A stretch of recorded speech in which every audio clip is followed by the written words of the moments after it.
Sexo e Destino, de André Luiz, primeira parte, capítulo 7. Entramos em aposento contíguo, onde encontramos jovem Franzina em dolorosa atitude. Sentada num dos leitos que se estiravam no quarto gracioso e limpo, refletia, torturada, nos permitindo ver o drama oculto. O irmão Félix a apresentou. Tratava-se de Marita, que os donos da casa haviam reconhecido ao nascer, 20 anos antes. Bastou uma vista de olhos para que me condoesse ao contemplá-la. Rosa humana, embora exalasse a fragrância da juventude, aquela moça quase menina, de mãos enclavinhadas sobre o queixo, cruzadas sobre o queixo, matutando, parecia carregar o peso estafante das tribulações tornadas crônicas e dolorosas. Sua cabeleira ondeada parecia lindo tocado de veludo castanho sobre a cabeça, o rosto esculpido em linhas raras, os olhos escuros contrastando com a brancura da tez. As mãos pequenas e as unhas rosas complementavam um belo manequim de carne, apresentando por dentro uma criança assustada e ferida. Tristeza maquiada, aflição no disfarce de flor. Obedecendo às instruções de Félix, abordei-a enternecido, rogando-lhe mentalmente algo esclarecesse em torno de si mesma. Desde o contato com Nemésio, o benfeitor me ensaiava, provavelmente sem querer, em novo gênero de anamnese, consultar o enfermo espiritual em pensamento, evidenciando a terna compreensão que um pai deve aos filhos, a fim de pesquisar conclusões para o trabalho assistencial. Então, agora André estava aprendendo uma nova modalidade, digamos assim, né? Ele está aprendendo a fazer uma anamnese, consultar a pessoa antes de poder ajudá-la, né? Para poder ajudar corretamente, não por curiosidade simples, né? A gente já falou isso várias vezes, que a curiosidade está longe de qualquer trabalho deles, né? Forçado a operar individualmente, recompus emoções, recobrei os sentimentos paternais que me haviam animado entre os homens e cravei o olhar indagador naquela criaturinha pensativa, imaginando-a por filha de minha alma. Sem palavras, solicitei que confiasse em nós, desoprimindo-se. Relacionasse por gentileza as suas impressões mais recuadas no tempo. Desenovelasse o passado. Reconstituísse na lembrança tudo o que soubesse de si. Nada escondesse. Propunhamos-nos auxiliá-la, porém, não conseguiríamos agir ao acaso. Era imprescindível que ela nos revelasse, arrancando a câmara da memória, as cenas arquivadas desde a infância, expondo-as na tela mental para que as analisássemos imparcialmente, de modo a conduzir as atividades socorristas que intentaríamos desenvolver. Marita assimilou o nosso apelo de imediato, incapaz de explicar a si mesma a razão pela qual se via instintivamente constrangida a rememorar o passado. Situou o impulso mental no ponto em que obtinha o fio inicial das suas recordações. Os quadros da meninice se estampavam na sua aura, movimentados como num filme. Vimos-la pequenina, excitante, nos primeiros passos, e enquanto desfilavam os painéis ingênuos do que lhe havia acontecido, logo após sair do berço, ela aninhava elucidações inarticuladas, respondendo às nossas perguntas. Relembrava, supondo falar consigo. Sim, não era filha dos Nogueiras. Dona Márcia, esposa de Cláudio, a adotou. Nasceu da jovem suicida Aracélia, a mãezinha que não conheceu. Foi tomada a serviço do casal por ocasião do matrimônio daqueles que o destino lhe impôs a condição de pais. Quando se entendeu por gente grande, a mãe de Marina lhe deu a saber, através de informações pessoais, a breve história da mulher simples e pobre que trouxe ao mundo. Recém-chegada do interior, procurando emprego humilde, Aracélia a acolheu à sua moradia, encaminhada por senhora de suas relações. Era bonita, espontânea, brincava, gostava de festas, fim dos compromissos caseiros, divertia-se. Pela ternura expansiva, ganhou amizades, passeava, dançava, alegre e comunicativa, mas operosa e correta. Às vezes regressava tarde da noite ao aposento que a família lhe destinou, porém de manhãzinha estava no posto. Nunca se queixava, invariavelmente prestimosa a desvelar-se do tanque à cozinha. À vista disso, embora os patrões não estimassem as suas companhias pouco recomendáveis, não se sentiam no direito de censurá-la. Dona Márcia era habitualmente precisa nas referências. Lembrava-se dela enternecida. Por ocasião do nascimento de Marina, a filha única, fizeram-se mais amigas, mais íntimas. Aracélia se desdobrou junto dela em carinho e dedicação. Mas, justamente nessa época, verificou-se a grande mudança. A doméstica devotada engravidou com muito padecimento físico. Por mais que os donos da casa se esforçassem, solicitando a que se manifestasse quanto ao responsável pela situação, apenas chorava, abolindo qualquer possibilidade de tentar casamento digno para ela. Sabia-se que, frequentando bailes a rodo, de certo se precipitou em aventuras diversas. Compadecidos, os patrões deram à jovem mãe solteira a mais ampla assistência, inclusive internando-a em estabelecimento adequado para que a criança nascesse sob o amparo possível.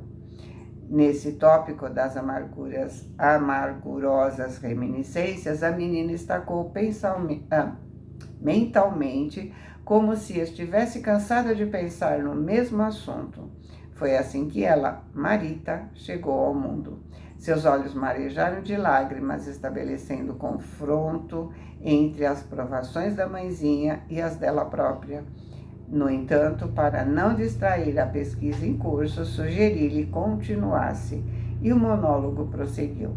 Dona Márcia lhe contou que, retornando à casa, Aracélia se mostrou irremediavelmente abatida. Lágrimas incessantes, irritação, melancolia, não valeram advertências nem cuidados médicos. Na noite em que sorveu grande dose de formicida, conversou animadamente com a patroa, fornecendo a impressão de que se recuperava. Entretanto, pela manhã foi achada hirta, dura, né? Com uma das mãos agarradas ao seu berço, como se na última hora não quisesse lhe dizer adeus. Fundamente comovida, a jovem procurou em vão revisar o começo, interessada em nos relatar quanto conhecia de si mesma. Apenas se certificava de que despertou para a vida no colo de Dona Márcia, que considerava a princípio sua mãe verdadeira, que se ligava a Marina como se fosse irmã de sangue, apegando-se a ela em todos os brincos da infância. Juntas frequentaram a escola, né? Comungaram a meninice, partilhavam excursões e entretenimentos, alegrias e jogos, manuseavam os mesmos livros, vestiam cores iguais, processava-se a análise normalmente, mas talvez porque o tempo avançasse, o irmão Félix se despediu, alegando obrigações urgentes. Serviços na instituição pela qual se responsabilizava não lhe permitiam demorar na visita. Assegurou gentil que nos hipotecava confiança. Observou com a delicadeza de chefe que solicita ao invés de mandar, que esperava por zelosa atenção da nossa parte ao pé daquela menina inexperiente, enquanto a prestação do auxílio fraterno nos tornasse possível. Enunciando a petição, notava-se o seu embaraço. Compreendi que ele, espírito superior, ali se achava por generosidade, como professor destacado e enobrecido que desce de sua cátedra para alentar o ânimo de alunos detidos no alfabeto. Então, ele era um espírito muito superior, mas estava ali agindo como se fosse um espírito menos superior, né? Que estava ajudando pessoas que precisavam, no caso, né? Ele sorriu com desapontamento, percebendo a interpretação que assomou à minha cabeça, e esclareceu discreto que possuía fortes razões para se consagrar à felicidade daquela casa, com estranho afeto. Entretanto, a família teimava em fugir de toda atividade religiosa ou beneficente.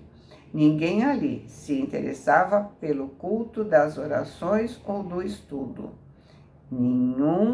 Ninguém ali se interessava pelo cultivo da oração ou do estudo. Nenhum dos 4 componentes da equipe doméstica se inclinava para o serviço ao próximo. Diante disso, apesar de que amasse Cláudio com paternal empenho, não se sentia autorizado a colocar na sua residência servidores sob a sua orientação, sendo objetivos sérios que fundamentassem a sua atitude. Então, com essa exposição que nós vimos até aqui, nós entendemos que Félix, apesar de ter um amor paternal por Cláudio e, portanto, deve ter uma ligação com todos da família, ele não pode fazer nada em termos de ajudar, de colocar alguém para ajudar, porque ele não tem merecimento, não tem religiosidade, não se protegem, não protegem o lar, não ajudam o próximo. Então, eles estão ali à mercê dos acontecimentos. Não lhe sendo lícito assim proceder, satisfazendo o mero capricho, reconhecia-se impelido a comparecer sobre aquele teto exclusivamente de quando em quando ou rogar a colaboração de amigos itinerantes. Neves e eu, pesarosos ao vê-lo partir, destacamos nossas deficiências, mas prometemos boa vontade. Permaneceríamos de sentinela e, se alguma eventualidade ocorresse, apelaríamos na direção dele.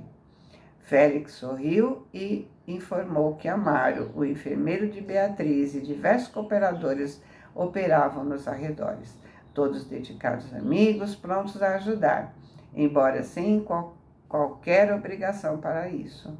Otimista, acrescentou que, na hipótese de necessidade, o pensamento preocupado funcionaria por sinal de alarme.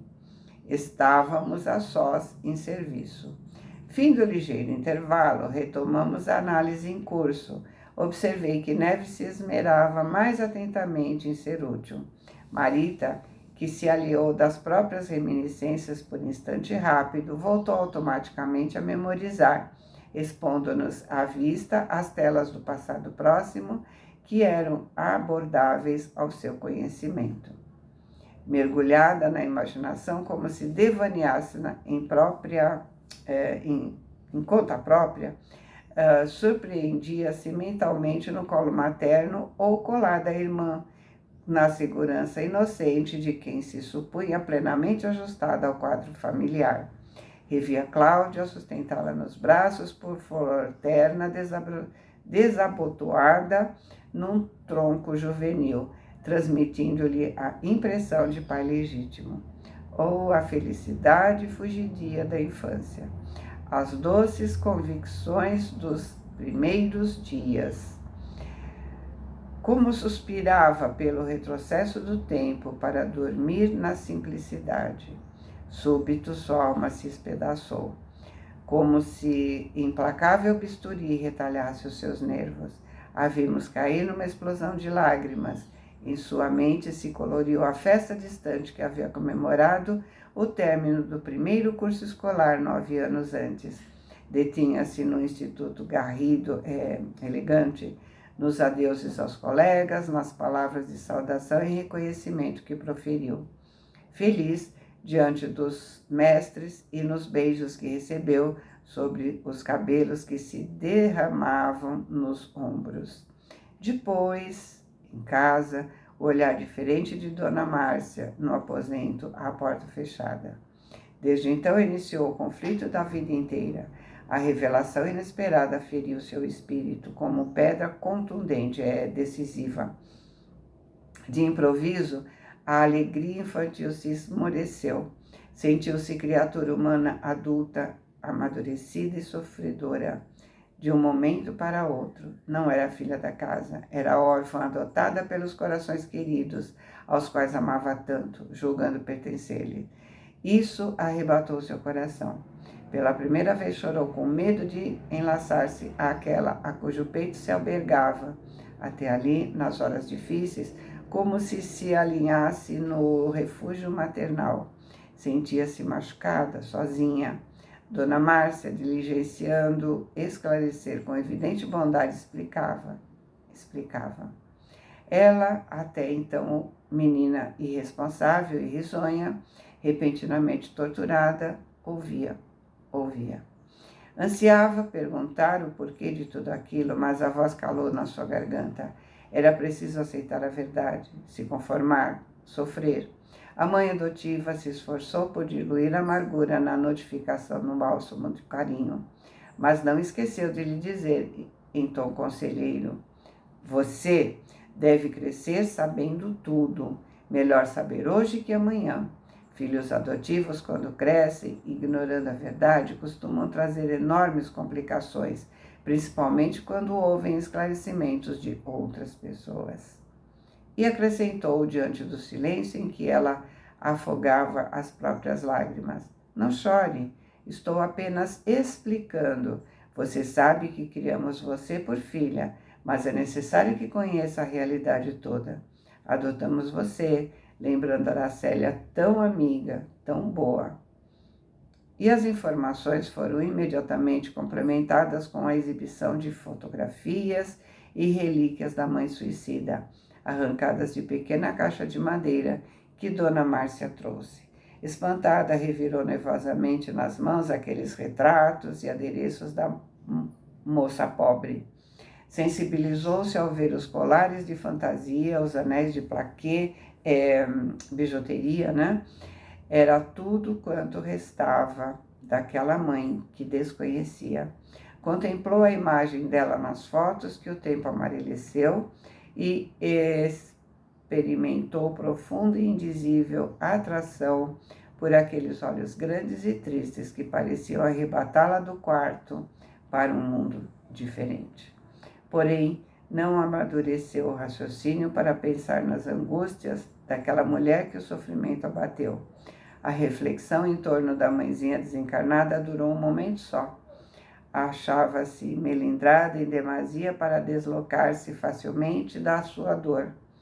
Ouviu Dona Márcia, ao se despedir, arrecadando aqueles ternos vestígios do passado, sem prestar maior atenção. Aquelas palavras, adotamos você, lembrando a Aracélia tão amiga, tão boa, percutiam na sua cabeça. Então era assim que a despachavam para a estação da orfandade que lhe competia viver, e os beijos do lar que admitia lhe pertencerem, e os mimos domésticos que julgava partilhar com Marina em partes e direitos iguais. Dona Márcia pareceu decididamente empenhada em falar-lhe sem a menor manifestação do efusivo amor que caracterizava os seus gestos de outras horas. Sem dúvida demonstrou-lhe carinho, mas raciocinava os afagos, como se quisesse traçar, dali em diante, severa fronteira entre ela e a família. Por isso se imaginava privada, ferida. Foi simplesmente albergada, tolerada, enganada. Não era filha, era órfã. A inteligência precoce compreendia toda a situação, embora não conseguisse inclinar-se naquele dia a qualquer agradecimento pela compaixão de que se reconhecia objeto, assaltada a qual se achava pelo orgulho infantil.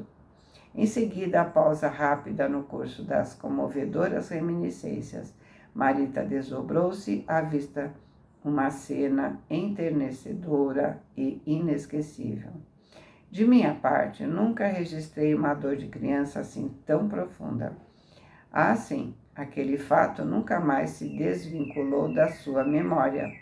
Quando a esposa de Cláudio a deixou em pranto desolado, viu a cadelinha da casa, magra e anônima, que Marina, semanas antes, recolheu da rua.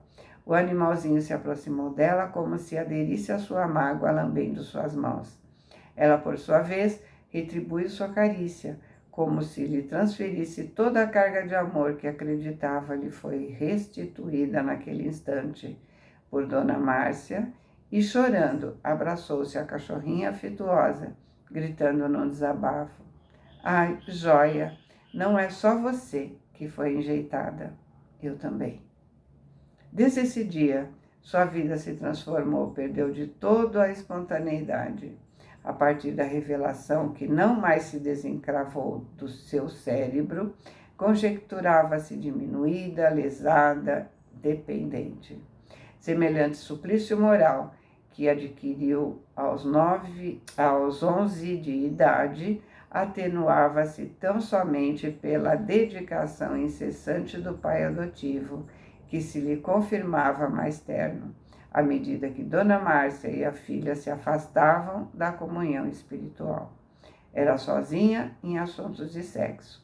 Mãe e filha empenhavam-se deliberadamente na abstenção de qualquer parecer, quando se tratasse das incertezas dela na escolha dos figurinos. Deixavam-na à revelia de qualquer assistência nos cuidados que uma jovem deve ter a si mesma, deve a si mesma. Embora Dona Márcia de quando em quando a escutasse com ternura maternal em tudo o que se referia às suas perguntas de menina e mulher, necessitada de instrução para a vida íntima. Quando sobrevinha a possibilidade do intercâmbio afetuoso, certificava-se de que a esposa de Cláudio possuía vasto patrimônio de compreensão e carinho, abafado sob o peso das conveniências e convenções, semelhando tesouro enterrado nas raízes de sólido espinheiro. Aproveitava-se dessas horas de fusão entre ambas, exibindo-lhe todas as dúvidas e perplexidades que se estacavam na sua imaginação, aguardando a brecha propícia. Dona Márcia parecia largar distâncias e respondia-lhe entre beijos, demonstrando vivamente que o lume da dedicação e da confiança de outros tempos não se esfriou no seu coração. Sorria, encantava-se, sua meiguice maternal se expandia em apontamentos sábios e doces, suprimia sua incipiência no trato com problemas iniciais da vida feminina, dando-lhe a impressão de haver reencontrado a mãezinha, que acreditou possuir ao pé do berço, quando aquelas mãos belas e finas, agora distanciadas, afagavam sua cabeleira. Entretanto, o momento luminoso escoava-se rápido. Marina chegava e o ambiente se turvava. Assistia espantada à transformação que se operava de improviso. A interlocutora comprazia-se, se satisfazia, num espetáculo de personalidade dupla. A mãezinha espiritual, afável e acolhedora, se ocultava e aparecia. Dona Márcia, avalentoada, valente e cortês, na atmosfera psíquica. De repente, inventava alguma atividade em aposento vizinho, dava-lhe incumbências à distância, a fim de apartá-la. Assumia ares diferentes, queixava-se subitamente de dores e até então jaziam ignoradas. Ambas, unidas, completavam-se em pequeninas torpezas para deprimi-la, humilhá-la. Diminuta mancha no vestuário constituía razões para sarcasmo. Ligeira indisposição orgânica atraía complicada série de censuras jocosas e indiscretas. Raramente concediam-lhe a honra da companhia para as compras no centro.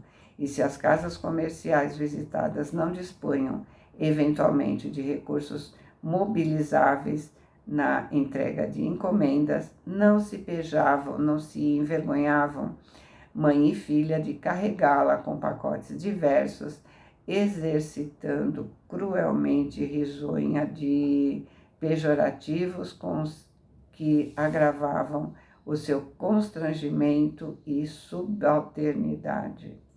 Dona Márcia e Marina, juntas à frente dela, significavam provação inqualificável que lhe competia aguentar em silêncio.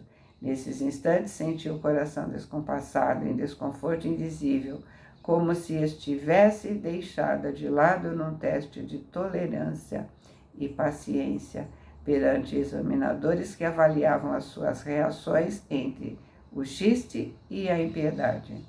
Cedo percebeu que a irmã, filha única, não abriria mão de ínfima parcela de mimos caseiros de que se supunha a senhora. Dominado o segredo de sua origem, a conduta para com ela modificou.